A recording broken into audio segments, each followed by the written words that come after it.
माया नहीं, वो छोटी ने जो कमाया लाखों करोड़ों, वो हाँ, गुस्सा दे देती है। वो भी रोती रहती है। अब फिर वो गुस्सा दे देती हाँ, है। पिछली बार रो जितने तो ज्यादा नहीं थी। मांगे उतना माया ही नहीं। लाऊंगा। कमाया नहीं पर कोई कमी तो नहीं।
जी बिल्कुल।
तो फिर वो ना जाए तो।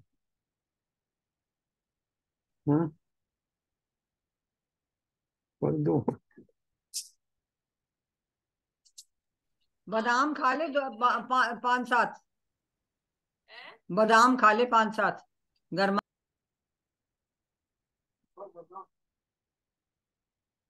कृष्ण प्रभु जी, हरे दंडवत कृष्ण, प्रणाम। बादाम खा लिया हो तो क्लास शुरू करें। हाँ, बादाम हो गया। हरे कृष्णा।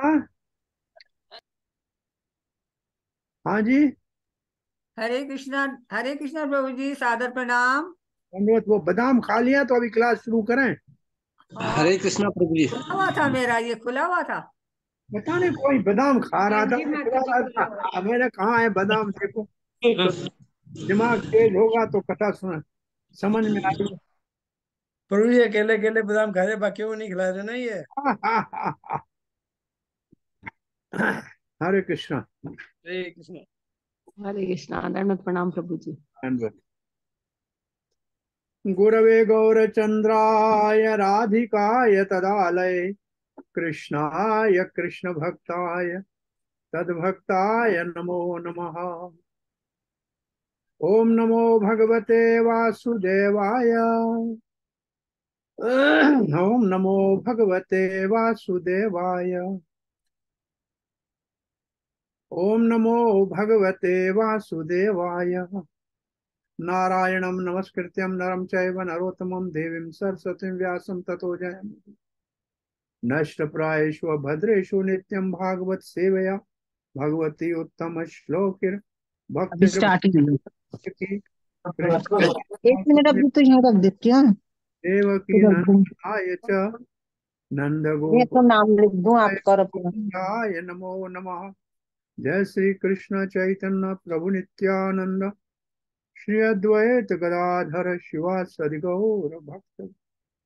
हरे कृष्णा कृष्णा कृष्णा हरे हरे, हरे राम राम राम हरे हरे। हरे कृष्णा। प्रिय भक्ति वैभव के भाग्यशाली रोहिणी के भक्तों, आप सबका श्रीमद् भागवत के भक्ति वैभव के अध्ययन में हार्दिक स्वागत है। हम तीसरे स्कंद श्रीमद् भागवत के 16वें अध्याय का आज शुभारंभ करेंगे, जिसमें वैकुंठ के दो द्वारपाल जय और विजय, जिनको 4 कुमारों ने, सनक आदि ने रोकने के ऊपर जो श्राप दिया था, उसके उपरांत भगवान ने वहां आकर और 4 कुमारों को संबोधन किया था। तो 4 कुमार भगवान के उस संबोधन को समझ नहीं पाए, और इस अध्याय में भगवान और 4 कुमारों के बीच में वार्तालाप है,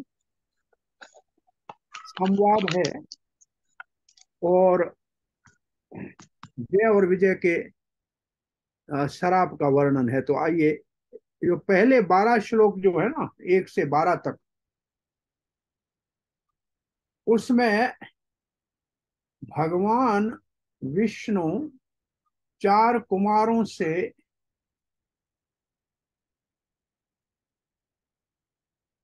कहा जाए कि क्षमा याचना के लिए प्रार्थना कर रहे हैं। बहुत बड़ा भारी सिद्धांत है।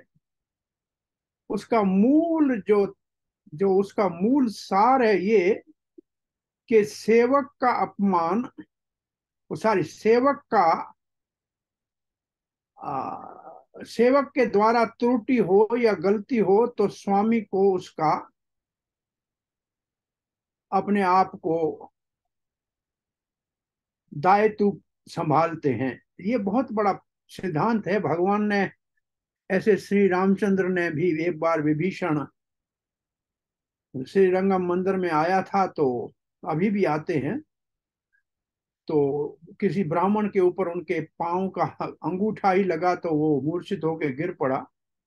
तो ब्राह्मणों ने बंदी बना के रखा विभीषण को। श्री रामचंद्र को इसका पता लगा तो विमान में चढ़ के गए और उनको प्रार्थना की। उन्होंने कहा, महाराज भगवान, हम तो आपके सेवक हैं, एक बहुत बड़ा असुर रावण का भाई यहाँ आके एक ब्राह्मण के ऊपर जो उसके पांव से प्रहार हुआ, ब्राह्मण मूर्छित हो गया।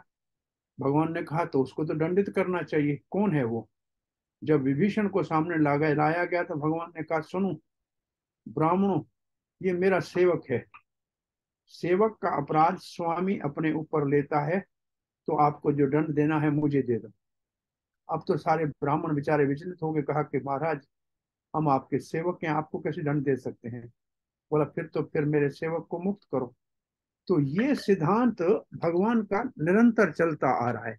तो यहाँ ब्रह्मा जी अपने देवताओं को कह रहे हैं, ब्रह्मावाच, ये ब्रह्मा जी के शब्द हैं। इति तद्गृणीतां तेषां मुनीनां योग धर्मिणां प्रतिनंद्य जगादेदं वैकुंठ नीलयो विभो। जो वैकुंठ का स्वामी है, विभु है, महान है, बड़ा है, परम पुरुष भगवान है, नीलयो,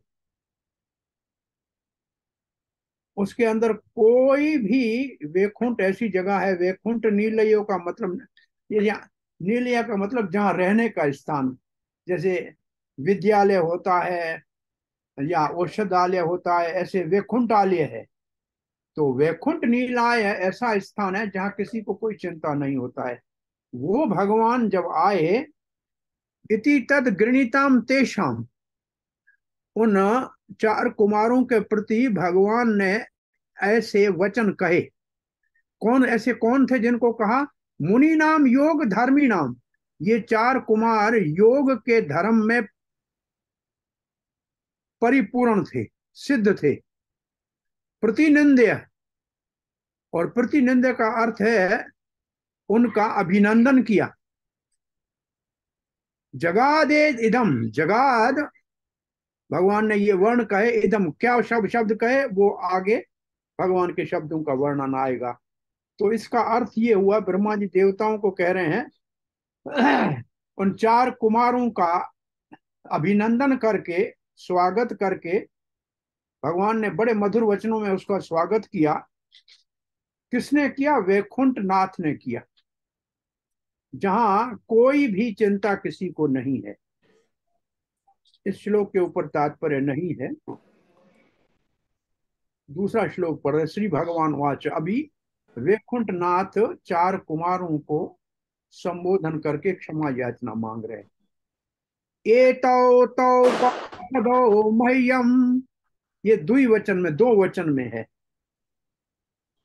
आपके द्वारा मेरे जो दो पार्षद थे, जयो विजयो एवच, जिनका नाम जय और विजय है, कदरथी कृत्या, कदरथी कृत्या का अर्थ है उन्होंने मेरे आदेश का या मेरे विचार का या मेरी शिक्षा का, माम मेरी शिक्षा का उल्लंघन किया। यद वो बहव कर्तारम अति कर्मम, उन्होंने मेरी इच्छा के विपरीत आप जैसे महात्माओं का, जो बहुत बड़े महात्मा हैं, उनका अक्रातम, अक्रातम का मतलब एक अक्रात, एक अपराध किया, अति कर्मम, एक अपराध किया आपकी प्रति। मैं इस बात को मानता हूं। भगवान का ये जो वचन है, मेरे जो द्वारपाल थे जय और विजय जिनके नाम है, उन्होंने आप जैसे महान महात्माओं का अपमान किया है, क्योंकि उन्होंने मेरी इच्छा का विपरीत कार्य किया है, उल्लंघन किया है, ये बात कह रहे हैं। और इसके ऊपर श्रील प्रभुपाद जी लिखते हैं,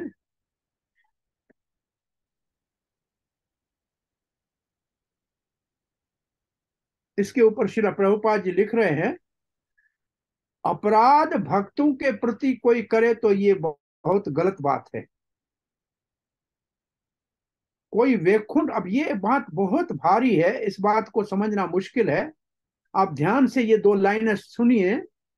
वैकुंठ में कोई जाके पहुंच भी जाए, फिर भी अपराध करने की प्रवृत्ति बनी रहती है, संभावना है। ये बात कही जा रही है। और फिर कहा जा रहा है, परंतु एक अंतर है, वैकुंठ में अपराध करने वाले को की भगवान रक्षा करते हैं। और ये बहुत बड़ी बात है, क्योंकि भगवान के सेवक है। यहां ये उदाहरण जो जय और विजय का है, जिन्होंने 4 कुमारों का अपमान किया है,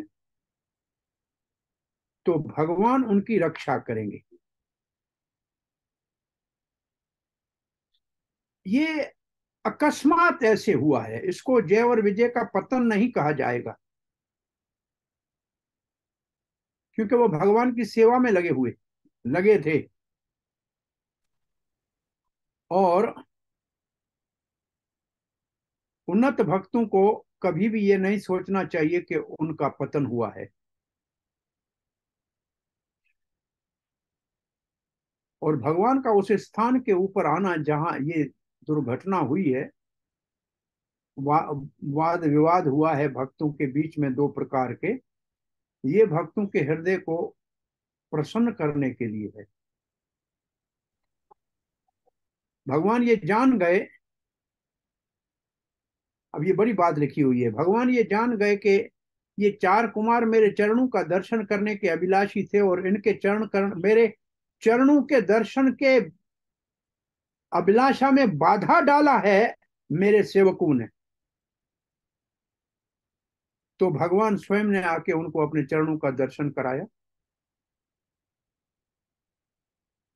और इसके ऊपर प्रभुपाद ने एक कथा पूरी लिख दी है कि हरिदास ठाकुर क्योंकि मुस्लिम परिवार में जन्म लिया था, इसलिए कभी भी जगन्नाथ मंदिर में जाने का वो इच्छा नहीं करते थे कि मैं इसका अधिकारी नहीं हूं। परंतु प्रभुपाद जी लिखते हैं, वही जो जगन्नाथ श्री चैतन्य महाप्रभु जगन्नाथ ही है, वो जगन्नाथ है। जय ही गौरा जय ही कृष्ण से ही जगन्नाथ। वो रोज हरिदास ठाकुर के पास दर्शन देने जाते थे और उनको प्रसाद जगन्नाथ का जाके देते थे। तो ये लिखा है यहाँ, ये बात को यहाँ कहा गया है, प्रभुपाद जी कहते हैं इसका अर्थ है कि अगर 4 कुमारों को भगवान के चरणों के दर्शन में बाधा पड़ी, तो स्वयं भगवान ने आके उनको अपने चरणों का दर्शन कराया। और श्री प्रभुपाद लिखते हैं,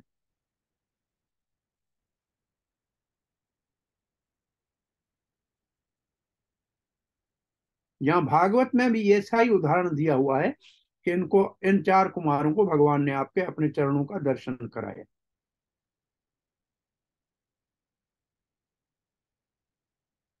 और विशेष बात यह है कि भगवान अकेले नहीं आए, श्री जी को साथ लाए, लक्ष्मी के संग आए।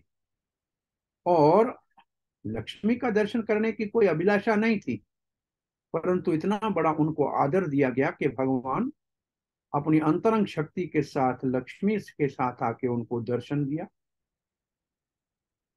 तो ये बहुत बड़ी बात है। इसमें वैकुंठ में भी दोष हो सकता है, ये एक बहुत बड़ी भारी बात है जो असंभव है, परंतु अकस्मात हो सकता है।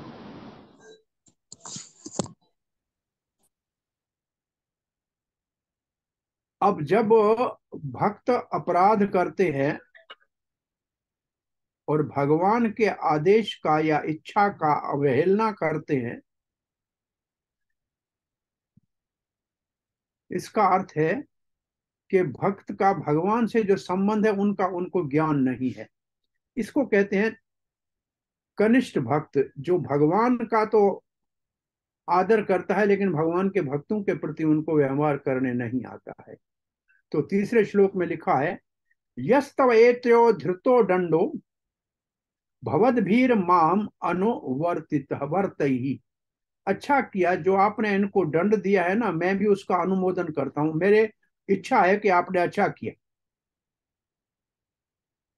स एवानुमतो अस्माभि मुनियो देव हेलनाथ।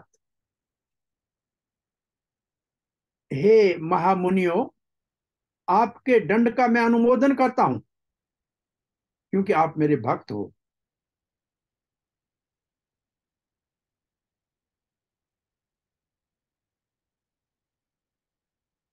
आप मेरे भक्त हो, इसलिए मैं आपके दंड का अनुमोदन करता हूं।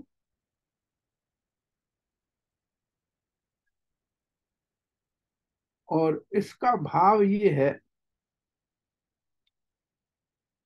देव हेलनाथ, आप जैसे महात्माओं के प्रति इन्होंने जो अपराध किया है, मैं आपके दंड का अनुमोदन करता हूं। श्रील प्रभुपाद जी इसका भी तात्पर्य नहीं लिखा है। चौथे श्लोक में कहते हैं, तद्वः प्रसाद्यामि अद्य ब्रह्मदेवं परम ही मे, तद्धित्य आत्मकृतं मन्ये यस्वापुंभीर असत्कृता। अब कहते हैं, मेरे लिए जो ब्राह्मण है बहुत महान और मुझे प्रिय है। ये ब्राह्मणों की महिमा भगवान गा रहे हैं कि ब्राह्मण मुझे बहुत प्रिय है, वो अति उत्तम है। उनके प्रति अगर कोई अपमान करता है, चाहे वो मेरा सेवक क्यों ना हो, और ये मेरे सेवक थे, इन्होंने अपराध किया है, इसलिए इस अपराध को मैं अपना अपराध मानता हूं। इसलिए मैं आपसे क्षमा याचना कर रहा हूं कि हमारे सेवकों से जो उद्दंडता हुई है उसके लिए आप मुझे क्षमा कीजिए, क्योंकि मैं इनका स्वामी हूं। सेवक का अपराध स्वामी का अपराध माना जाता है। इसके ऊपर श्रील प्रभुपाद ने तात्पर्य थोड़ा लिखा है, और उसमें लिखा है, भगवान गौ ब्राह्मण हिताय, दोनों के हित के लिए अवतार लेते हैं, इसलिए भगवान को गौ ब्राह्मण हिताय कहते हैं। भगवान श्री कृष्ण या विष्णु जो परम पुरुष भगवान है, और ब्राह्मणों के लिए वो पूजनीय है, ब्राह्मण सदा ही उसका पूजन करते हैं।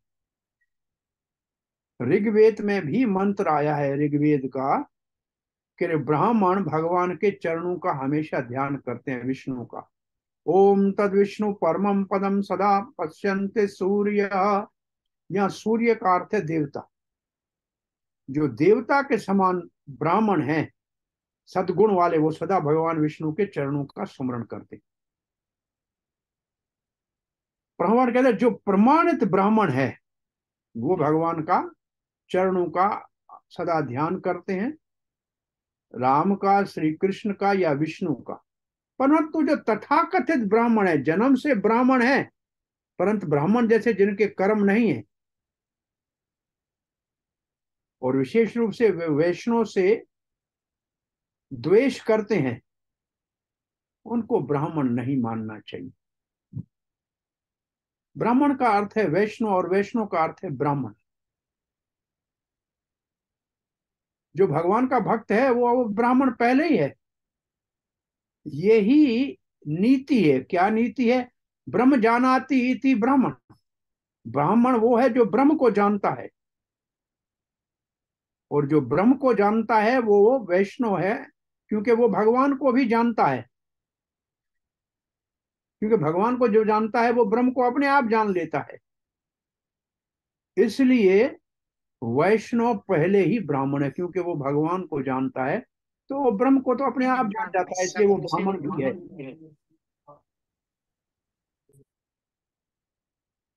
आप देखिए, जो ब्राह्मण की महिमा इस अध्याय में कही गई है भगवान के मुख से, वो भक्त ब्राह्मणों की महिमा है, वैष्णव की महिमा है। तथाकथित ब्राह्मणों की बात नहीं है, जो केवल जन्म से ब्राह्मण है परंतु ब्राह्मणों के गुण नहीं है। ये प्रभुपाद जी का भाव है। भगवान कहते हैं, इससे आगे मैं आपको क्या कहूं, मेरे सेवकों के अपराध के कारण मैं इस अपराध को अपना अपराध मानता हूं। आपका अपराध कैसे है भगवान? आप तो आ, आ, किसी भी अपराध से परे हैं, आप तो परम पवित्र हैं। ईशो उपनिषद में क्या शब्द है? दो शब्द हैं, हाँ, एक एंटीसेप्टिक है और एक इम्यून है। अपविद्ध, किसी को याद है कौन सा शब्द है ईशोपनिषद में? हाँ प्रभु जी वो है अपाप विद्धम। अपाप विद्धम, हाँ वो है। और एक अपाप विद्धम है, दूसरा क्या है? हाँ, स पर्यगात सूर्यो अपाप विद्धम, कभी भी पाप विद्धम आता है शुरू से है ना वो। पाप उनको छूता भी नहीं है। ये एक शब्द है, एक और हाँ शब्द है। जी है मेरे को याद है, अभी बताती हूँ। वो उनको प्रभुपाद ने लिखा है एंटीसेप्टिक, एक को लिखा है अपवित्र पवित्रो वा सर्वा वास्तव नहीं नहीं वस्तु ये वा नहीं, ये नहीं प्रभु जी, ये नहीं है। स नहीं, पर्यगात सूर्यो ये ईशोपनिषद का श्लोक है। अपाप विद्धम, ईशोपनिषद का है। हाँ हाँ प्रभु जी, मैं अभी बताती हूँ, अभी मेरे को याद आ जाएगा। अपाप विद्धम एक शब्द है, पाप विद्धम। हम्म। और दूसरा एक शब्द है उसके साथ। हाँ दूसरा शब्द है। भगवान को पाप तो छूता नहीं है। और दो शब्द हैं, बहुत अच्छे शब्द हैं वो, उसका ध्यान करना चाहिए, क्योंकि पढ़ते पढ़ते जो हमने पहले पढ़ा है उसको अप्लाई करना चाहिए, तो हम समझ के पढ़ रहे हैं। मैं समझता हूँ ये कौन से ईशोपनिषद के श्लोक में, 7वें 8वें में कहाँ है? हाँ प्रभु जी वो है पाप विद्धम। तो याद आप नहीं। अपराध नहीं कर सकते, पाप विद्धम है, हम जानते हैं, ज्ञानी है। तो कहते जय और विजय ने तो पाप किया है ना, वो मेरे सेवक है।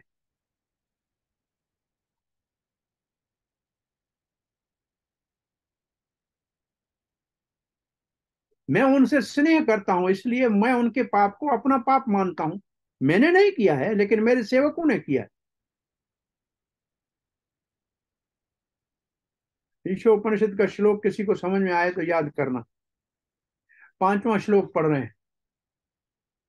यमनामानि च गृह्णाति लोको भृत्य कृतागसी स्वसाधुवादस्तत्कीर्तिम हंति त्वचम इवामय। इसका अर्थ है, सेवक अगर कोई गलत काम करता है तो सामान्य जनता उनके स्वामी को उसका दायित्व दे के मानते हैं कि स्वामी ठीक नहीं है, इसलिए सेवक ने अपराध किया है। और उदाहरण देते हैं, जैसे चमड़ी के ऊपर एक भी सफेद दाग हो जाए तो उसको कोढ़ी कहते हैं, कि इसको कोढ़ कुष्ठ रोग हो गया है। ऐसे ही एक अपराध, सेवक का अपराध स्वामी के लिए कुष्ठ रोग की तरह छोटा दाग है, लेकिन कुष्ठ रोगी माना जाएगा। तो अपराध सेवक का होता है, लेकिन दोष स्वामी के ऊपर आता है, ये भगवान मानते हैं। प्रभुपाद जी लिखते हैं, अब उसी तात्पर्य को प्रभुपाद जी आगे लेके बता रहे हैं। जो वैष्णव होता है वो पूर्ण रूप से एक अधिकारी होता है, प्रमाणिक होता है। जैसे भागवत में लिखा है कि वैष्णव में सब देवताओं के गुण होते हैं। कहाँ लिखा है, किसी को याद है? बहुत प्रसिद्ध श्लोक है 5वें स्कंद का। जी मैं बताऊं? बोलिए। हाँ अभी बताती हूँ। याद करना पड़ेगा। हाँ, यस्य समस्त समस्त सगुण। हाँ, यस्य यस्य भक्ति भक्ति अकिंचना सर्वगुण भक्ति समास्त तेषुरा हाँ, हराव भक्त से कुतो महद्गुणा मनोर्थेन और धावती भावो रही, बहे।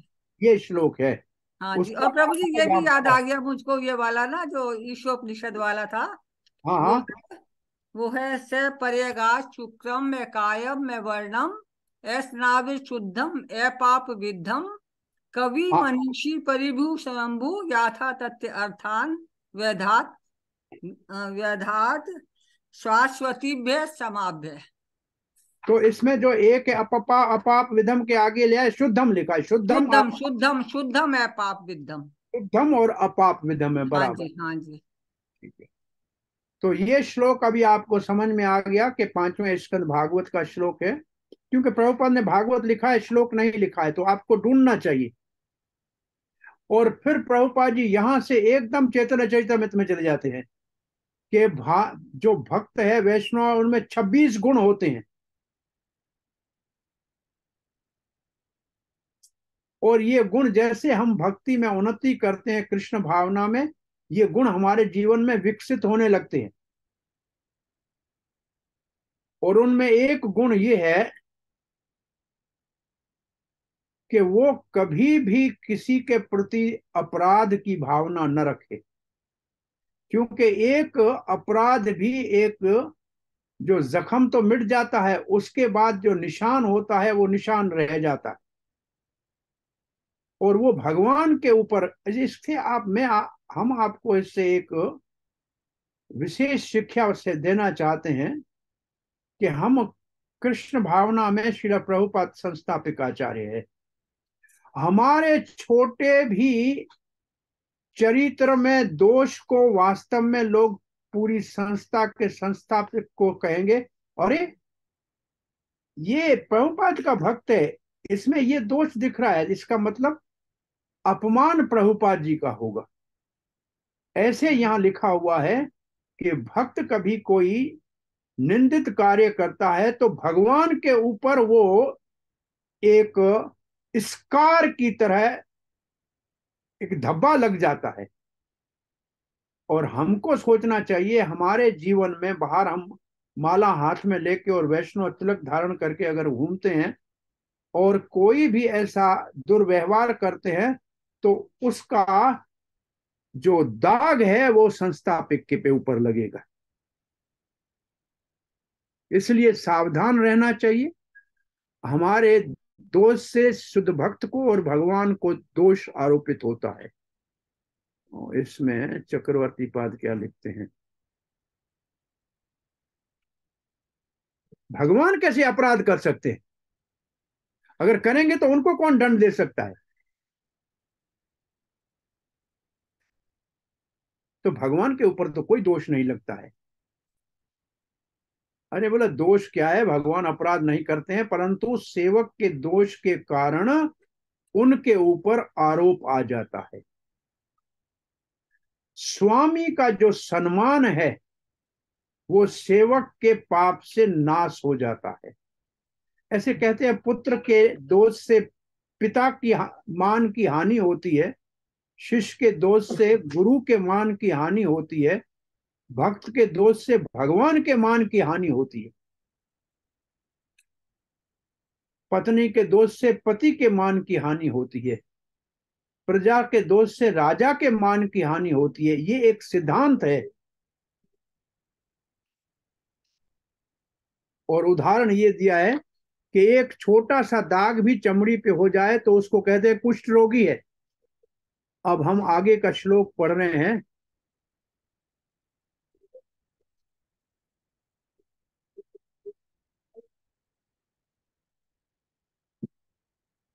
सबसे बड़ा जो भक्तों का लक्षण होता है 26 में, वो है भगवान की शरणागति। बस वो एक है तो बाकी सब अपने आप आने लग जाते हैं। जैसे भगवत गीता में ज्ञान के 20 गुण लिखे हुए हैं, उनमें सबसे मुख्य है अनन्य भक्ति। अगर भक्ति है और आचार्य उपासना है तो आप अन्य गुण अपने आप आ जाते हैं, उनको अलग अर्चन करने की आवश्यकता नहीं। आगे भगवान कह रहे हैं, यस्या अमृत अमल यश श्रवणावघा सद्य पुनाति जगत अश्व पश्चात वैकुंठ सोहम भवद्य उपलब्ध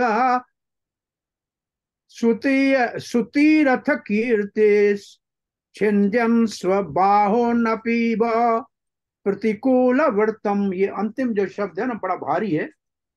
अगर कोई ब्राह्मण का अपमान करे और मैं भी अगर वो हूं तो अपना वो हाथ ही काट दूंगा। अपि यह प्रतिकूल व्रतम, भगवान कहते हैं मेरे भक्तों के प्रति कोई प्रतिकूल व्यवहार करेगा तो छिंदंती स्वबाहु, में अपना बाहु भी काट लूंगा। क्यों भाई, ऐसी क्या बात है ब्राह्मणों में? ब्राह्मणों में ऐसे क्या बात है? तब कहते हैं, यस्य अमृत अमल यश श्रवण अघाय, वो ब्राह्मण मेरा यश गाते हैं। वेदों में वो अमृत जैसा यश गा रहे हैं। अमृत जैसा यश गा रहे हैं और उसको सुनने से कोई थकता भी नहीं है। सत्य पुनाति जगत, उसकी वजह से सारा जगत पवित्र हो जाता है। ब्राह्मण अगर वेद का वाचन न करें, मेरी महिमा न गाएं, तो जगत में मुझे कौन जानेगा। और अश्व पश्चात जो कुत्ता खाने वाले भी है ना, वो भी पवित्र हो जाते हैं।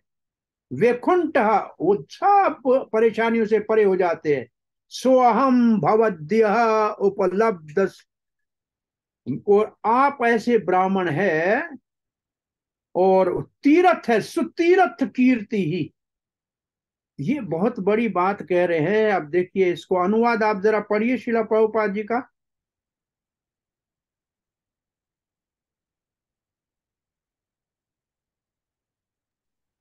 हरे कृष्णा प्रभु जी प्रभु मैं पढ़ूं माता जी? संपूर्ण संसार में कोई अच्छा, भी ठीक है। व्यक्ति, यहाँ तक कि चंडाल भी जो कुत्ते का मांस पकाकर और खाकर जीता है, वह भी तुरंत शुद्ध हो जाता है, यदि वह मेरे नाम, यश आदि के गुणगान रूपी अमृत में कान से सुनते हुए स्नान करता है।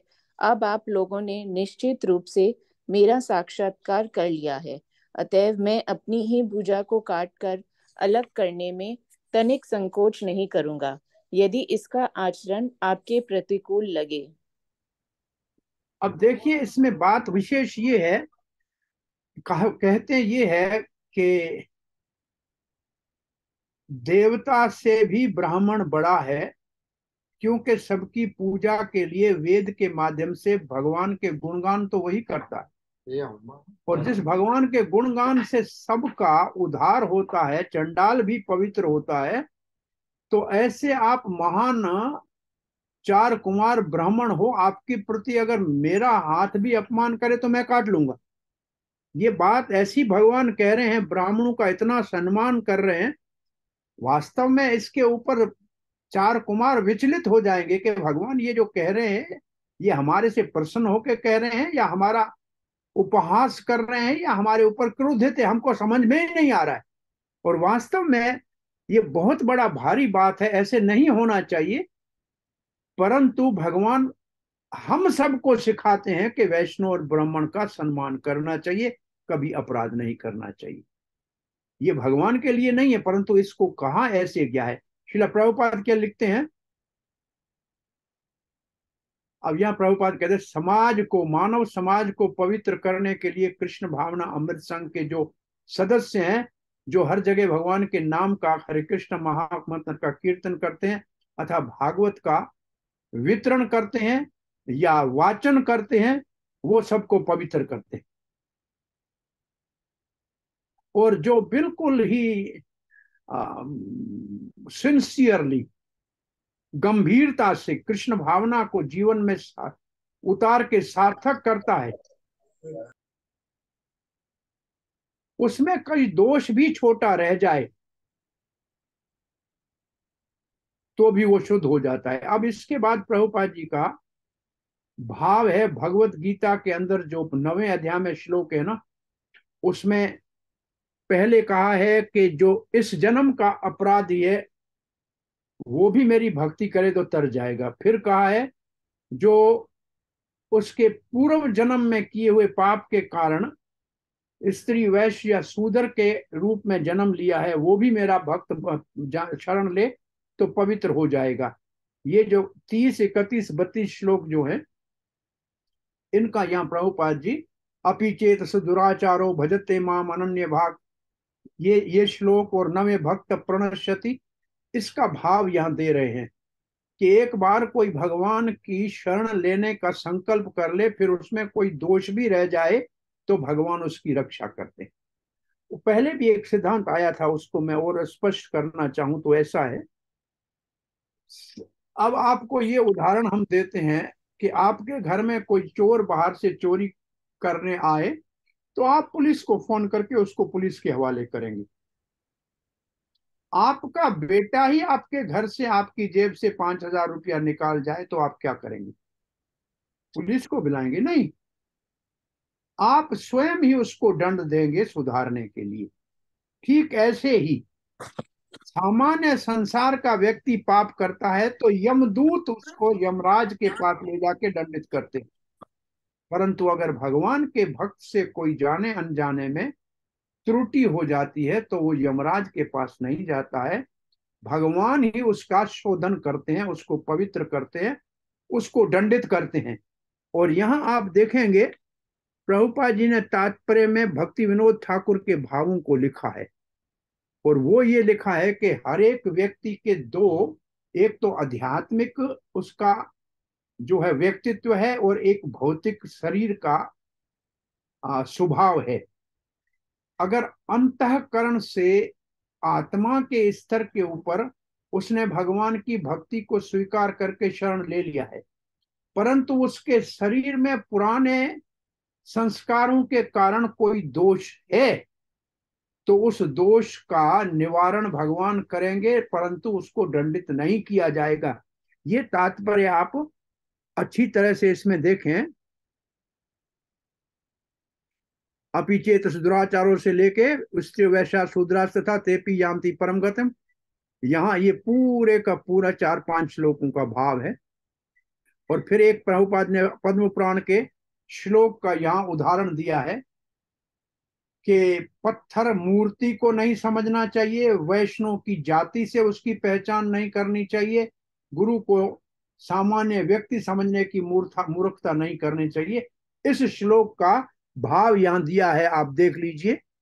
कोई देख रहा है इसको? कहाँ है ये? समझ में आ रहा है किसी को? शास्त्रों में ये लिखा है, ये यहाँ मैं पढ़ रहा हूँ। आपको मिला? आप लोग मेरे साथ पढ़ रहे हैं तात्पर्य को कि नहीं, केवल सुन रहे हैं? आप तात्पर्य में देखें, शास्त्र में लिखा है भगवान के विग्रह को सामान्य पत्थर या लकड़ी समझना, या जाति से किसी वैष्णव को पहचानने का प्रयास करना, और दो और बातें नहीं लिखी हैं जो श्लोक में है। याद है किसी को ये श्लोक?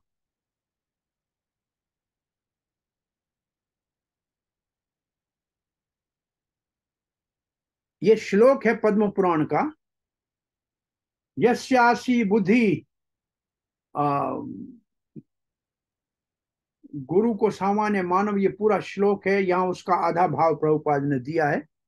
आप देखिएगा इस श्लोक को, कहीं आपको मिल जाएगा, बहुत जगहों पे लिखा हुआ है ये। किसी को ध्यान में आ रहा है?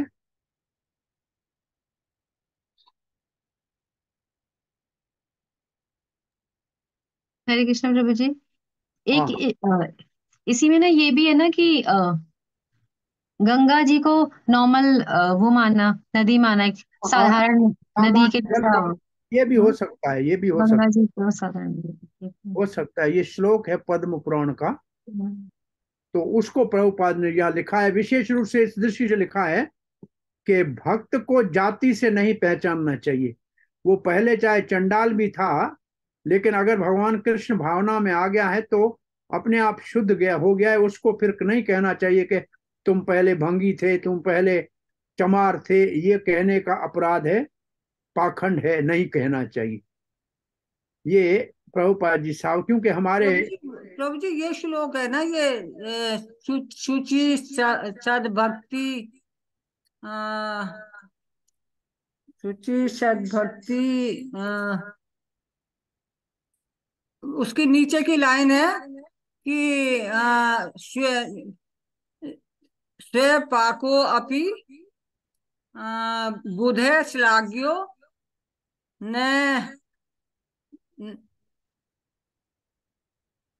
मेरे ख्याल में अच्छा है, आप प्रयास कर रहे हैं। आप इसको अच्छी तरह से कहीं से ढूंढ के ग्रुप के अंदर डाल देना कि ये इस परपट में ये श्लोक है, और ये पद्म पुराण का श्लोक है, प्रभुपाद ने कई जगह उद्धृत किया है। हम सिर्फ आपको ये समझाना चाह रहे हैं कि प्रभुपाद के तात्पर्य को कैसे पढ़ना चाहिए। आपका दिमाग के अंदर बत्ती जलनी चाहिए कि ये प्रभुपाद ने कहाँ से लिखा है। ये शास्त्र का प्रभुपाद जी शास्त्र को ही लिख रहे हैं, अपने मन से कुछ नहीं लिख रहे हैं। ये केवल हम आपको सुनाना चाह रहे हैं। अब प्रभुपाद जी आगे लिखते हैं। अब सारांश क्या है? सारांश ये है कि जो कृष्ण भावना को बहुत ही गंभीरता से जीवन में ले लेता है तो समझ लेना चाहिए कि वो पहले ही पवित्र हो गया है। और हर प्रकार से भगवान श्री कृष्ण उसकी रक्षा करेंगे। न मे भक्त प्रणश्यति। और यहां भी भगवान अपने दो द्वारपालों की रक्षा करेंगे, इसका भाव ये है। और इस रक्षा के लिए भगवान को अपना हाथ भी काटना पड़े तो उसमें पीछे नहीं हटेंगे।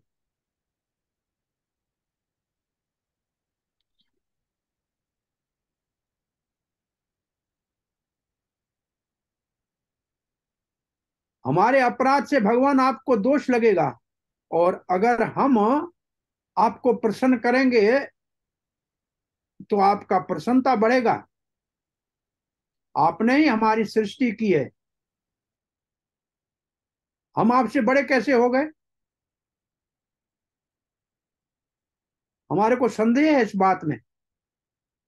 भगवान कहते हैं मैं भगवान हूं वैकुंठ का, मेरे को तीर्थ कहते हैं, और आपकी वजह से कहते हैं तीर्थ, क्योंकि आप मेरा गुणगान करते हैं इसलिए मेरे को तीर्थ कहते हैं, क्योंकि मैं पवित्र करने वाला हूं। जय और विजय की क्या बात करें, वो तो मेरे कृपा के पात्र हैं, मेरे अनुग्रह के पात्र हैं, उनसे मुझे बहुत बड़ी आसक्ति है।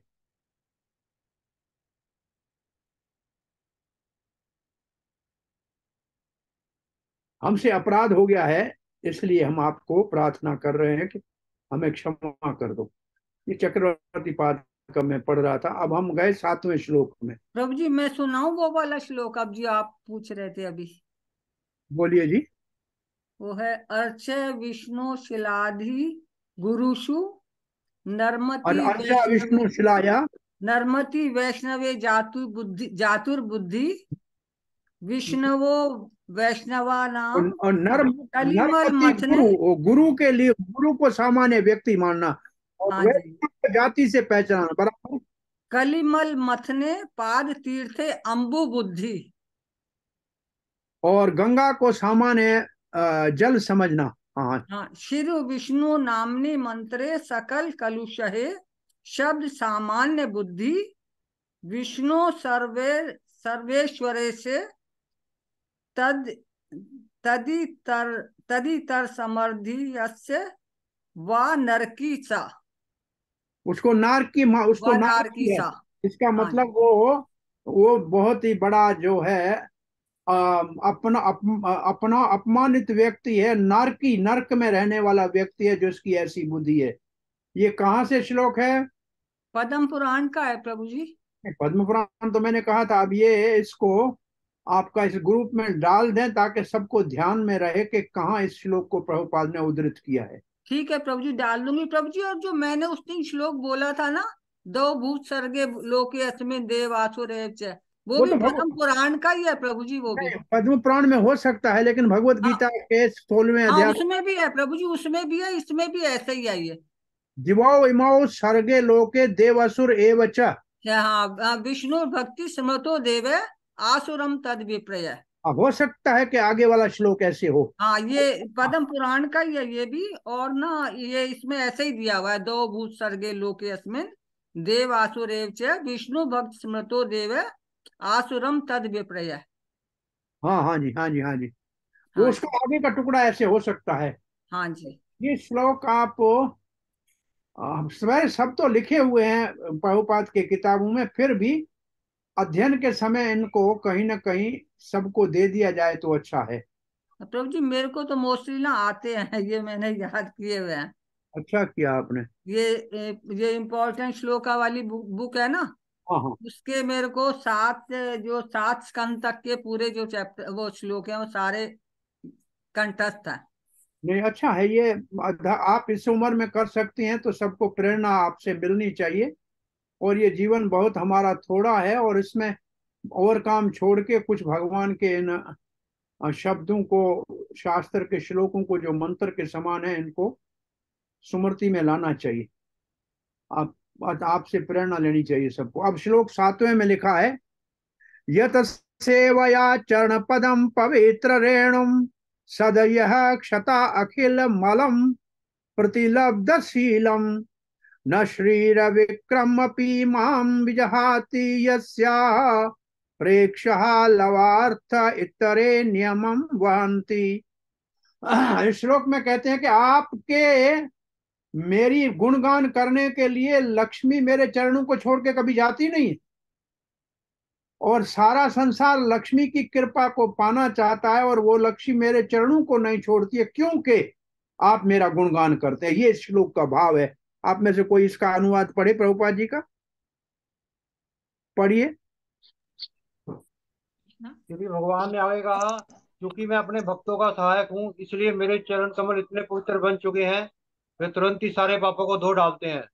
मुझे ऐसा स्वभाव प्राप्त हो चुका है कि देवी लक्ष्मी मुझे छोड़ती नहीं, यद्यपि उसके प्रति मेरा लगाव नहीं है, और अन्य लोग उसके सौंदर्य की प्रशंसा करते हैं तथा उसकी रंगमत कृपा पाने हेतु भी पवित्र व्रत रखते हैं। हरे कृष्ण। ये इस श्लोक का भाव देख लिया आपने? क्योंकि मैं ब्राह्मणों का सेवक हूं, मैं भक्तों का सेवक हूं, इसलिए लक्ष्मी मेरे चरणों को कभी नहीं छोड़ती है, और संसार लक्ष्मी को चाहते हैं। और प्रभुपाद जी का भाव देखिए, भगवान और भक्त के बीच में जो संबंध है वो दिव्य है, बड़ा सुंदर है। जैसे भक्त चाहता है कि मैं भगवान की सेवा करूं, या वो ऐसे सोचता है ये मेरा इतना मान सम्मान है, मेरे अंदर गुण है, ये भगवान की कृपा से है। और भगवान ऐसे सोचते हैं कि भक्तों के भक्ति से मेरा इतना बड़ा आध्यात्मिक जो दिव्य गुणगान लोग करते हैं, ये भक्तों की कृपा से है, और उसकी वृद्धि होती रहे। दूसरे शब्दों में प्रभुपाद जी लिखते हैं, भक्त सदा ही भगवान की सेवा के लिए चिंतित रहता है, और भगवान भक्तों की सेवा के लिए अवसर ढूंढने के लिए चिंतित रहते हैं।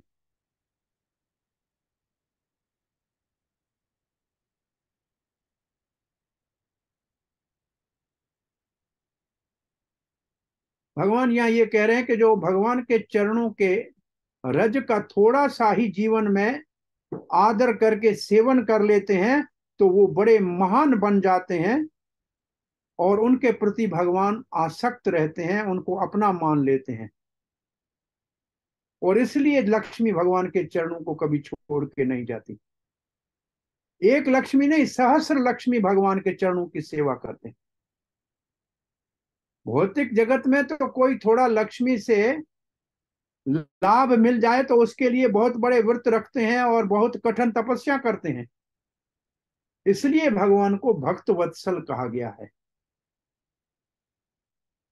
तो भगवान भक्तों की सेवा का अवसर ढूंढते हैं। आपके पास कोई उदाहरण है क्या?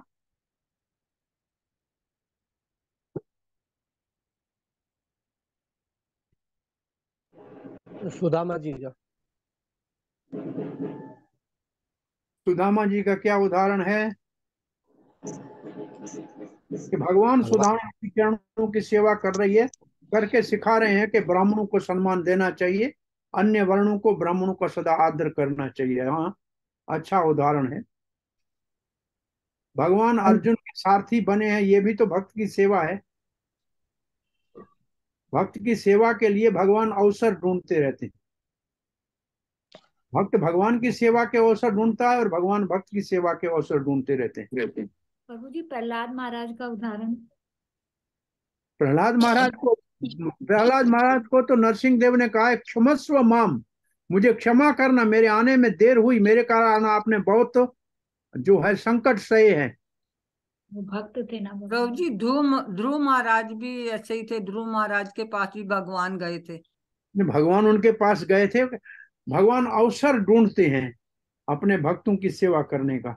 मुझे द्रौपदी को जब ले गए थे भीष्म पितामह के पास, तो उन्होंने उनके जूते तक अपने हाथ में उठाए थे द्रौपदी के। हाँ, ये भक्तों की सेवा का भगवान का भाव है।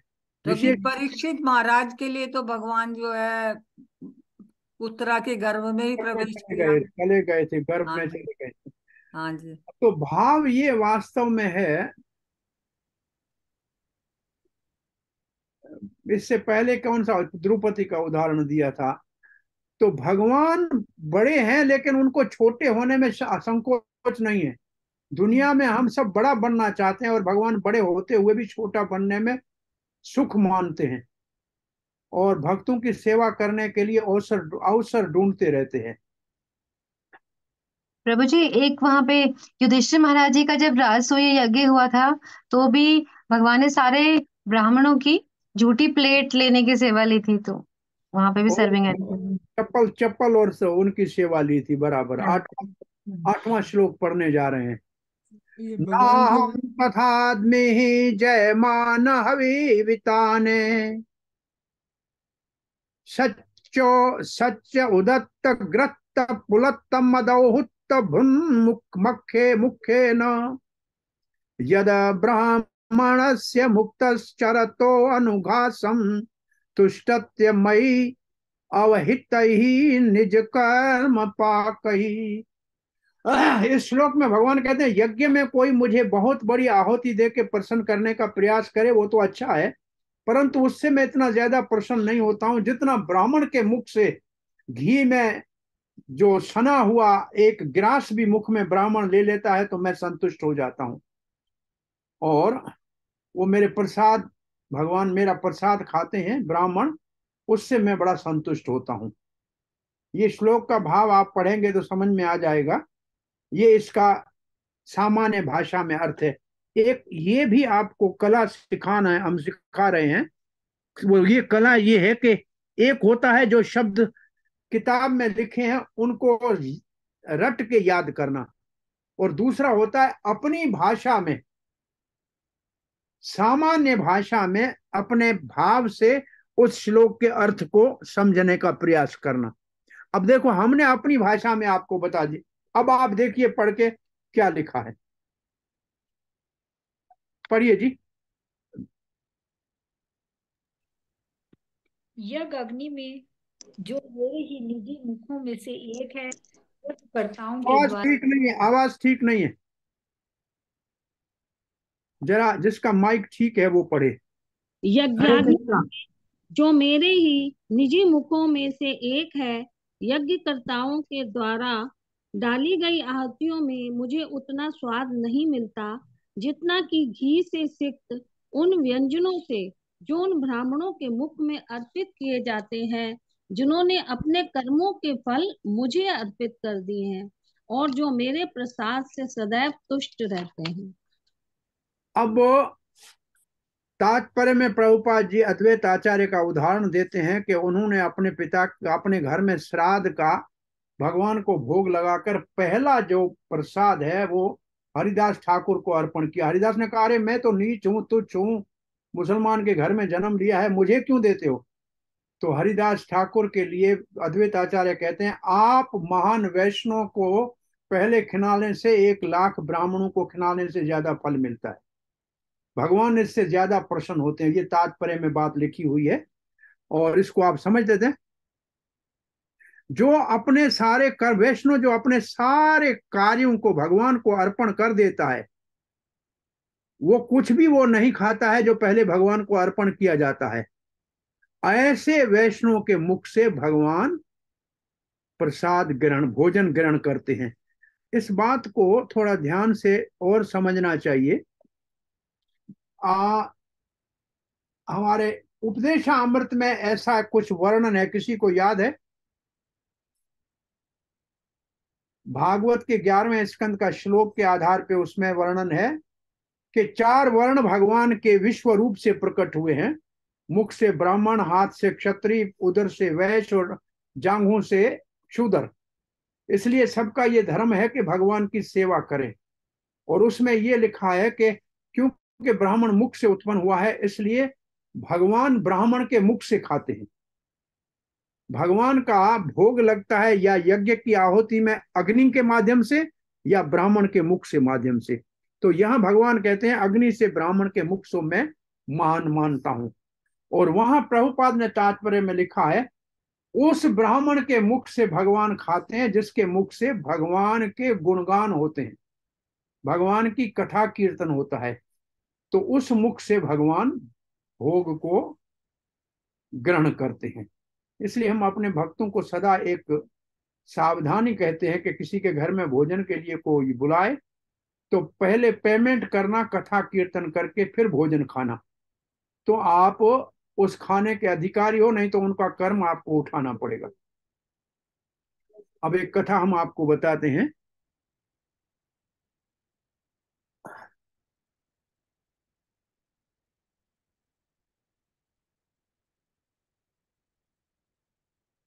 तो वो कथा ये है कि जयपुर के महाराज वैसे भी निम्बार्क संप्रदाय के हैं, वैष्णव हैं, और बड़े मंदिर रूप गोस्वामी के लिए गोविंद देव का मंदिर भी उन्होंने बनाया था।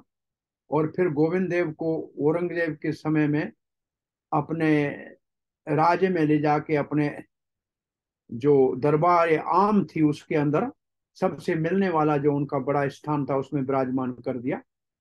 तो उनका प्रतिदिन यज्ञ करने का नेम था, और बहुत गाढ़ी की रबड़ी गाय के घी की शुद्ध देसी अंदर पिस्ता बादाम केसर डाल के यज्ञ के लिए ब्राह्मणों को देते थे, और ब्राह्मण रोज स्वाहा करके सब निवेद्य अग्नि में डाल देते थे।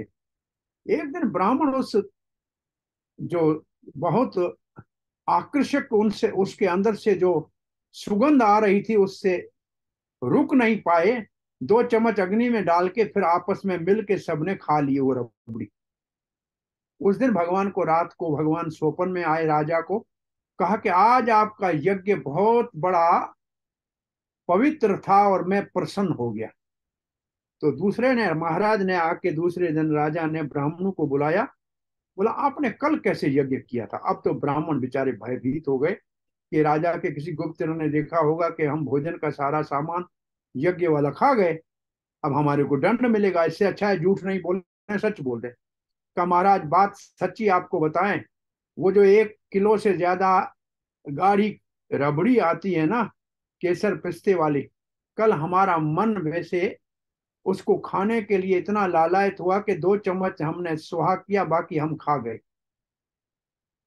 उन्होंने समझा राजा नाराज होगा, राजा प्रसन्न होकर बोला वाह वाह वाह, कल के आपकी इस पूजा से भगवान बहुत प्रसन्न हुए, मेरे को कहा है। इसका मतलब ब्राह्मणों के मुख से खाने से भगवान प्रसन्न होता है। तो आज से 1 किलो तो यज्ञ के लिए रबड़ी आएगी और 2 किलो आपके लिए आएगी। आप यज्ञ करके आराम से पा लीजिएगा, भगवान इससे प्रसन्न होता है। हरे कृष्ण। आई कथा समझ में आपको? ये शाम विभ्रम अहम अखंड वैकुंठ योग माया विभूति अमलांग्री रज क्रीट क्रीट ही विप्रांस्तु नो नः विषहेत यद् अहरणाम्ब सद्यः पुनाति सचंद्र लल्लाम लोकान। अब भगवान कहते हैं कि मेरे चरणों की रज से निकलने वाली गंगा जो सारे संसार को पवित्र करती है, यहां तक कि शंकर जी, ये जो चंद्र ललाम लिखा है ना, जिसको चंद्रमौली भगवान शंकर का नाम है, और उसको भी पवित्र करने वाली है। बताइए कि मेरे चरणों की रज में इतना क्या आ गया। तो उसके लिए लिखते हैं,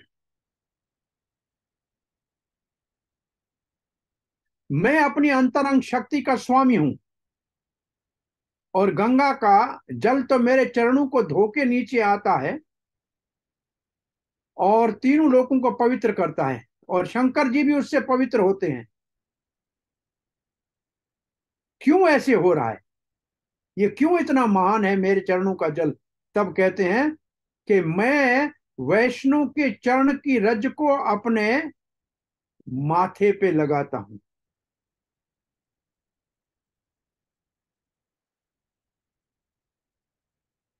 इसलिए मेरे चरणों की रज से निकलने वाली गंगा संसार को पवित्र करती है। ये बहुत बड़ा भाव इसमें बहुत ऊपर है। इसमें का बात ये कही गई है कि वैष्णव से अपराध हो, ब्राह्मणों से कोई अपराध भी हो जाए तो उनको दोष नहीं मानना चाहिए। मेरे चरणों से तीनों लोग पवित्र होते हैं, गंगा से शंकर भी पवित्र होते हैं, क्योंकि मेरे मुकुट के ऊपर, क्रीट कहते हैं मुकुट, मेरे मुकुट के ऊपर शुद्ध ब्राह्मणों के चरणों की रज लगी हुई है, और इसलिए मेरे पास श्री है। तो ये ब्राह्मणों के चरण की, प्रभुपाद जी कभी कहा करते थे कि जो मुस्लिम मुल्कों में जाके कृष्ण भावना का प्रचार करे उसके चरणों की रज को मैं माथे पे लगाऊं। और यहाँ भगवान कहते हैं क्योंकि भक्तों के चरणों की रज मेरे मुकुट में लगती है, इसलिए मेरे चरण की रज से सारा संसार पवित्र होता है। और इस श्लोक के भाव में प्रभुपाद जी ने लिखा है, इसका श्लोक का सारांश क्या है?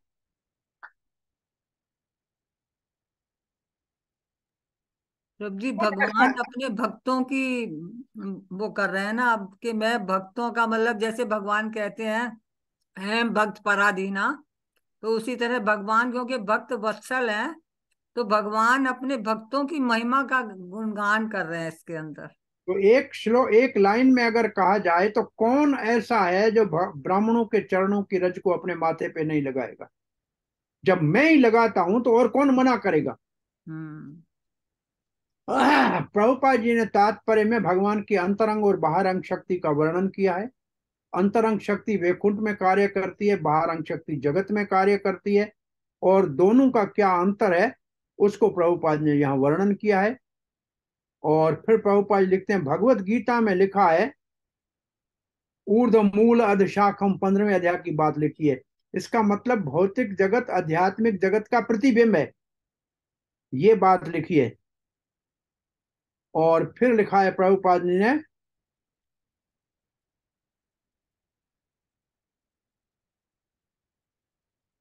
कि भगवान तो अंतरंग शक्ति से सदा ही संग में रहते हैं, परंतु भौतिक जगत में भी भगवान के चरणों का जल गंगा के रूप में सबको पवित्र करने वाला है।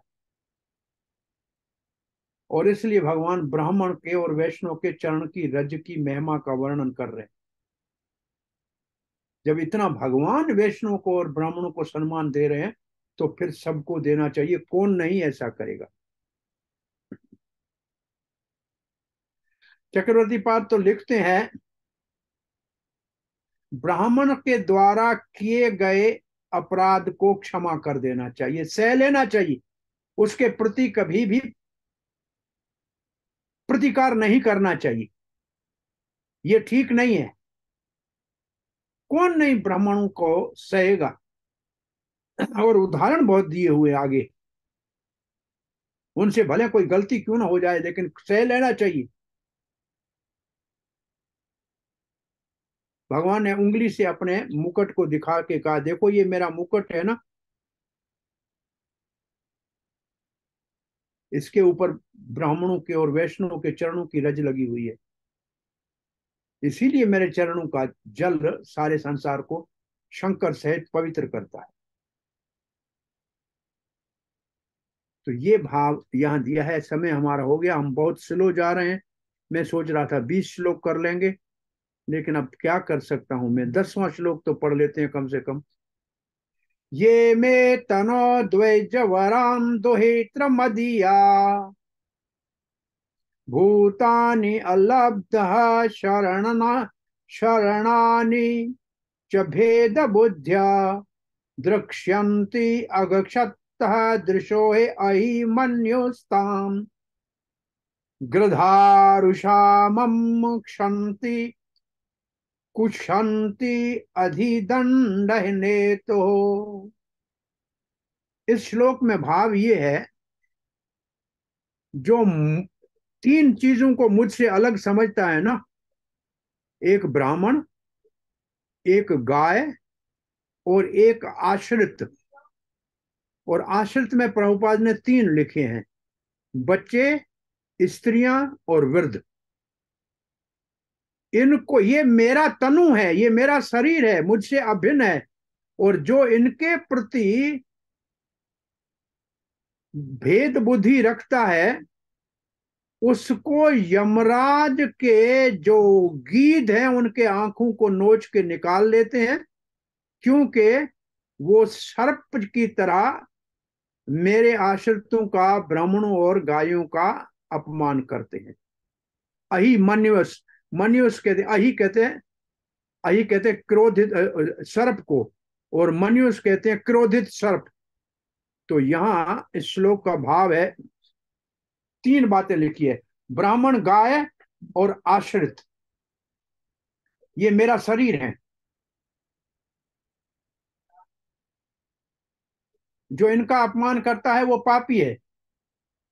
वो मुझसे अलग जो मानता है वो अपराधी है, पाखंडी है।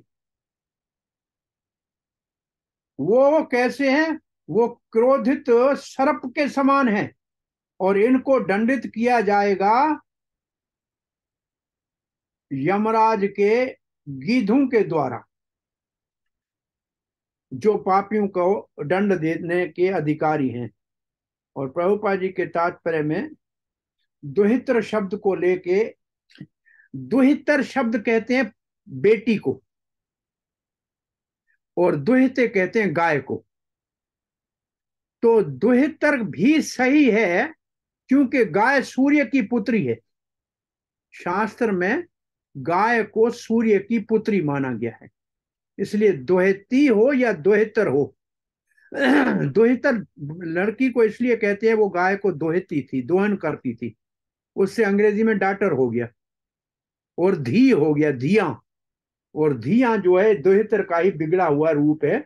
तो ये प्रभुपाद जी आश्रितों के अंदर 3 और लिखते हैं, वृद्ध, बालक और स्त्रियां। और इन 5 के ऊपर आपने पहले स्कंद में एक बहुत बड़ा तात्पर्य प्रभुपाद जी का पढ़ा होगा, कुंती महारानी वाले अध्याय में। किसी को याद है वहां क्या लिखा है? प्रभु जी वो जो लास्ट वाला श्लोक है, श्री कृष्ण कृष्ण सख विष्णु ऋषभ अग्नि दुख राजयंश वंश दहन अनकवर्ग वीर्य गोद्विज गोद सुर हार्थ हरावतारा गोद्विज गोसुर। एक तात्पर्य में प्रभुपाद जी ने लिखी है बातें कि ये 5 जिस समाज में सम्मानित नहीं है वो समाज का नाश निर्धारित है। ब्राह्मण, गाय, बालक, स्त्री और वृद्ध, और उसके कारण लिखे हैं। और हम ये प्रश्न एक देते हैं पहले स्कंद में कि क्या हमारी संस्था इन 5 की सुरक्षा करने में सफल हुई कि नहीं हुई? कितने हम सफल हुए हैं या समर्थ हैं? हमने बच्चों के लिए क्या किया है, स्त्रियों के लिए क्या किया है, वृद्धों के लिए क्या किया है, गाय और ब्राह्मण के लिए क्या किया है? ये बहुत एक विशाल छोटा सा परपट है, लेकिन बहुत भारी परपट है। यहाँ उदाहरण क्या दिया गया है? जो इन गाय, ब्राह्मण और आश्रितों को भगवान से अलग समझता है, वो है क्रोध सर्प के समान, और उसको दंड देंगे यमराज के गीध। ये इस श्लोक का भाव है। मेरे ख्याल में इतना ही आज कर पाएंगे, आगे नहीं जा पाएंगे, समय पूरा हो गया। मुझे क्षमा करना, मैं बहुत ढीला ढाला और धीमा आदमी हूँ, बहुत आगे जल्दी नहीं जा सकता हूँ, तो आप सहन कर लीजिए मेरी इस आलस को। प्रभु जी हमें तो बहुत अच्छा लग रहा है, हमें लग रहा है आप ही हमारा तीसरा सेकंड कैंटो भी पूरा आप ही करा दीजिए। हरे कृष्ण। प्रभु जी आप बहुत ही अच्छे ढंग से समझा प्रभु रहे जी हैं। बहुत ही अच्छा हम लोग लग तो रहा है, बहुत ही बहुत ही मंद अच्छा बुद्धि हैं, लग और रहा है। आप ही बहुत अच्छे ढंग से भागवतम पढ़ा रहे हैं। हमें तो ऐसी कल्पना भी नहीं करी थी कि आप इतने अच्छे ढंग से हम सीख हाँ पाएंगे। प्रभु जी का बहुत बहुत धन्यवाद। प्रभु हम तो इस लायक भी नहीं है, आप तो बहुत अच्छे से करा रहे हो, हम तो एलिजिबल ही नहीं है। नहीं, हरे कृष्ण जी, हम हम लोग श्लोक तो मूड आप कितना भी लेट करें प्रभु जी, कोई चलेगा, सब कुछ चलेगा, कोई दिक्कत नहीं है। आप जितना हम भी लोग तो टाइम मूड आगे ले है, सके। मूड हम हम मूडों का श्लोक उद्धार आपके आप जैसे आचार्यों के माध्यम से ही हो सकता है, अदरवाइज तो हम बहुत ज्यादा ढीले हैं। हम आप लोगों के सहारे से जैसे गाय की पूंछ पकड़ के भवसागर पार कर लेते हैं, ऐसे आपके आचार्यों की वाणी सुनकर ही हमारा बेड़ा पार हो सकता है, अदरवाइज तो गड़बड़ है। नहीं, हमारे को श्लोक पढ़ने की बीमारी है। कोई श्लोक पढ़ने में आधा टाइम जाता है, परंतु श्लोक के शब्दों को समझ के नीचे तात्पर्य को समझना आसान लगता है। जी मेरे पास इससे सही समझ में आता है प्रभु जी। जब आप श्लोक पढ़ते हैं तो आधा अर्थ उसी में क्लियर हो जाता है। आप काफी अच्छे ढंग से श्लोक को पढ़ते भी हैं और फिर उसका अनुवाद भी करते हैं, तो बहुत ही अच्छे ढंग से वो समझ में आता है। उसमें विशेषता क्या है कि हम किताब के शब्द नहीं पढ़ते। जी प्रभु किताब जी। में जो शब्द लिखे होते हैं ना, वो आंखों को सुख देते हैं, और जी कान को सुख देने वाले दूसरी भाषा होती है। वो भाषा कान को जो सुनने वाले को सुख देती है वो भाषा अलग है। किताब को ऐसे पढ़ने शुरू करेंगे तो आधे लोग सो जाएंगे। ये हमारा अनुभव है।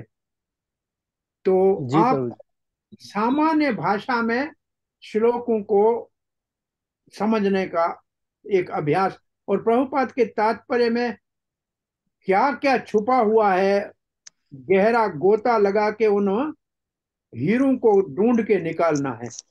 वैसे सुपरफिशियली नहीं पढ़ के जाना है, ऊपर ऊपर से नहीं पढ़ के काम चलाना है, परंतु उसके अंदर कितनी गहराई है उसका थोड़ा रसास्वादन करने की आदत डालनी है। कहाँ से लिखा, क्यों लिखा है, शास्त्र का प्रमाण कहाँ से दिया, कहीं तो उसका लिखा होता है, कहीं नहीं लिखा होता है, उसको भी ढूंढना चाहिए। प्रभु जी तो जितना आप जी प्रभु जी आचार्यों जितना आप से करा रहे हैं ना जी, उतना ही कराना चाहिए। इससे ज्यादा अगर कहें तो समझ में नहीं आता। जो स्पीड है आपकी बिल्कुल सही स्पीड है, इससे बिल्कुल ज्यादा नहीं, बिल्कुल तेज होनी चाहिए स्पीड। अब आपने देखा एक परिवर्तन हुआ कि 2 दिन में 6 घंटे पढ़ने से 6 दिन में 6 घंटा पढ़ना आसान है ना। आसान, बिल्कुल आसान है प्रभु जी, बिल्कुल ये आसान है। बहुत बढ़िया शेड्यूल है प्रभु जी, ऐसे ही चलना चाहिए। घंटे हम लेकिन लगा एक एक, जिज्ञासा है, अगर एक आप तो यहाँ रोज का एक तो रोज का भागवत का सेवन हो जाता है, नित्य भागवत सेव्या हो गया। और बिल्कुल प्रभु दूसरा जी, 1 सवा घंटा तो समझने के लिए निकालना आसान है जी। आसान आसान है। आसान 30 घंटे में पागल होना कुछ पले नहीं पड़ता है, सिर्फ वो अपना पला झाड़ के जाना पड़ता है कि हमने हो गया। सही बात और हमें भी नींद आनी शुरू हो जाती है प्रभु जी, सत्य बात ही है। सही बात है। नहीं, 3 3 घंटे, ये रिसर्च है कि 45 मिनट से ज्यादा कोई प्रवचन नहीं होना चाहिए, फिर बिल्कुल ब्रेक प्रभु ब्रेक होना चाहिए। आदमी के ग्रहण करने की शक्ति पौने घंटे से ज्यादा नहीं होती। जी बिल्कुल प्रभु जी। आधे घंटे का गैप दे के फिर पढ़ा लो तो और बात है, पौना घंटा। लेकिन 3 4 घंटे इस उम्र में बहुत बड़े भारी पड़ते हैं। आज ही मेरे को मायापुर इंस्टीट्यूट वाले ने लिखा कि 3 घंटे के आपको क्लास लेना है। मैंने हाथ जोड़ के मना कर दिया कि नहीं हो पाएगा, हमसे इतना नहीं हो पाएगा, न हमारा शरीर अलो करता है, और हम फिर ट्रेवलर हैं, रोड पे होते हैं। ये तो आज तो सौभाग्य है कि मैं वृंदावन में बैठा हूँ, तो चलो एक जगह हूँ तो कथा हो जाती है, नेट भी है, सब कुछ है। तो ये श्लोक में 37 श्लोक हैं। कोशिश करें अगर कल पूरा हो जाए तो अच्छी बात है। ये अध्याय नहीं होगा प्रभु जी, 2 दिन में होगा। कोई कल बात नहीं हो नहीं सकता। प्रभु जी, जब तक बड़े हैं, आपका देखा आप तात्पर्य बड़े हैं, भाव अपने भी बड़े शेड्यूल से चल, नहीं प्रभु जी, हम नहीं पढ़ हो के सकता। आते ये हैं प्रभु प्रभु जी, के पूरा साथ में प्रयास करना कर रहे हैं हम चाहिए। पूरा पढ़ने का। तो ये हैं। एग्जाम हाथ में पढ़ते रहिए। कोई प्रश्न पूछना है तो पूछिए। मैं इसके बाद 18 के बाद मैं फरीदाबाद में भागवत कथा करूंगा, वो 7 सवा 7 बजे खत्म होगी। कोशिश करूंगा कि 8 बजे से 9 तक आपका ये 3 4 दिन चला के 19 अध्याय वाला जो मेरा सेवा है उसको संपन्न कर लूं। आपसे एक जिज्ञासा है प्रभु जी, अगर आप बोलिए बोलिए, जिज्ञासा क्या है प्रभु? प्रभु जी, इसमें भगवान ने ब्राह्मण पे ही ज्यादा जोर दिया है। पीछे श्लोक में था कि ब्रह्म जानाति जो ब्राह्मण है और जो भगवान को जानता है वो वैष्णव है। तो यहाँ कैसे इसका दोनों का संतुलन बनाने के लिए कैसे समझे इनको? तो तो वैष्णव, जो वैष्णु है वो ब्राह्मण तो अपने आप है। ब्राह्मण कहा। जी जी वैष्णु तो ब्राह्मण अपने, ब्राह्मण तो वैष्णु के अंदर अपने आप समाया हुआ है। जी परंतु ब्राह्मण की इतनी अगर महिमा है तो वैष्णु उससे ज्यादा होनी चाहिए, क्योंकि वो पहले से ही ब्राह्मण है और वैष्णु उससे ऊपर है। तो तो यहाँ वैष्णु का अधिक स्तर है ब्राह्मण से।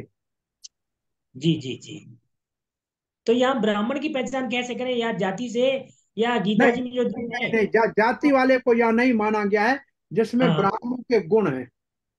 ये जो 18वें अध्याय के 42 से जो में दिया है उसकी बात कर हाँ, रहे हैं।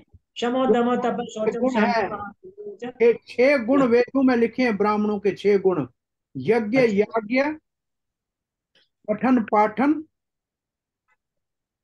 दान दान दान दें दान और देना और दान देना। हाँ, ग्रहण ग्रहण प्रतिग्रहण, ये 6 षड गुण संपन्न जो है वो ब्राह्मण है। और अन्य दोबारा 8 गुण भगवत गीता में लिखा है। 8 सम गुण दिया। सम तप आर्जवम, जिसके अंदर ज्ञान है, तप है, आर्जव सीधा है वो जीवन में, ये ब्राह्मण के इसमें लक्षण है। जी जी भाई, धन्यवाद भाई, बहुत बहुत धन्यवाद आपका। जाति ब्राह्मण को समाज में सम्मान अपनी जगह पे है, लेकिन जी जो वास्तव ब्राह्मण है वो कितना मान होगा। जब सामान्य ब्राह्मण के लिए इतना सम्मान है तो वास्तविक ब्राह्मण का कितना महान स्तर होगा, और फिर वैष्णव कितना अधिक महान है, ये स्तर अलग अलग हैं। जी एक श्लोक में एक आप तात्पर्य कभी पढ़ के आएंगे, विप्र और ब्राह्मण में, विप्र और वैष्णव में अंतर क्या है। विप्र वेद को तो अच्छी तरह से पढ़ेगा, उसका उच्चारण सही होगा, लेकिन भक्त अगर अच्छी तरह से उच्चारण नहीं भी कर सके लेकिन उसके भाव में, भक्ति में उससे उन्नत होता है। ऐसे ब्राह्मण से ऊपर विप्र होता है, जो वेद का अध्ययन करने में प्रांगत होता है, परंतु वो अच्छी तरह से उच्चारण तो कर सकता है लेकिन भक्ति नहीं करता है। तो भक्ति करने वाला वैष्णव जो है वो उससे भी ऊपर है, विप्रत्व से ऊपर है। जी जी, हरे धन्यवाद कृष्ण। भाई, हरे कृष्ण। प्रभु जी का धन्यवाद करेंगे। हरे तो भी कृष्ण धन्यवाद महामंत्र बोल करेंगे। के हरे कृष्ण। हरे कृष्ण हरे हरे कृष्ण कृष्ण कृष्ण कृष्ण हरे हरे हरे हरे राम हरे राम राम हरे राम राम राम राम राम हरे राम हरे। हरे। हरे हिज ग्रेस हरे कृष्ण सार्वभौम प्रभु प्रभु जी की जय। जय। हरे कृष्ण हरे दंडवत कृष्ण। प्रणाम प्रभु जी। धन्यवाद। वांछा कल्पतरुभ्यश्च कृपा सिंधुभ्यो च पतितानां पावनेभ्यो देव नमो। हरे